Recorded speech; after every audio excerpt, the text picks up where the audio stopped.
128வது சங்கீதம் 4வது வசனம். கர்த்தருக்கு பயப்படுகிற மனுஷன் இவ்விதமாய் ஆசீர்வதிக்கப்படுவான்.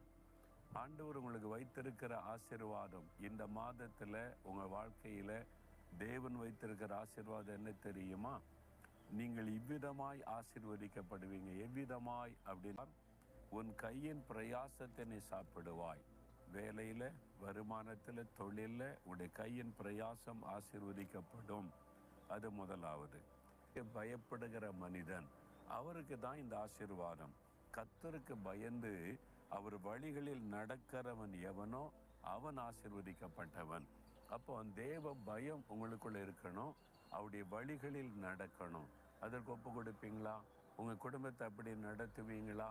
பைபிள்ல சொல்லப்பட்ட மாதிரி உங்களுடைய மனைவி பிள்ளைகளை நீங்க நடத்தணும், நேசிக்கணும், அன்பு காட்டணும், ஐக்கியமா இருக்கணும். அப்போ கர்த்தருக்கு பயந்து உங்களுடைய வழிகளில் நடக்க என்னையும் என் குடும்பத்தை நான் ஒப்பு கொடுக்கிறேன், நாங்கள் குடும்பமா உங்களுடைய வழிகளில் நடப்போம் அப்படின்னு ஒப்பு கொடுத்தால் இந்த ஆசீர்வாதம் உங்க குடும்பத்தில் உண்டாயிருக்கும்.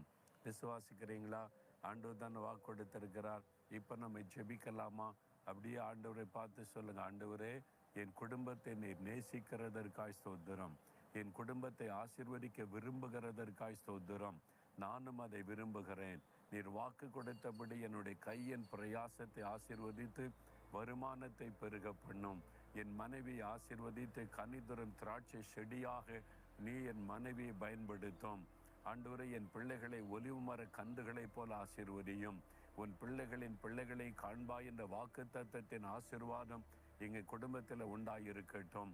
இயேசு கிறிஸ்துவின் நாமத்தில் இந்த ஆசீர்வாதத்தை சுதந்தரித்துக் கொள்ளுகிறேன். ஆமேன்.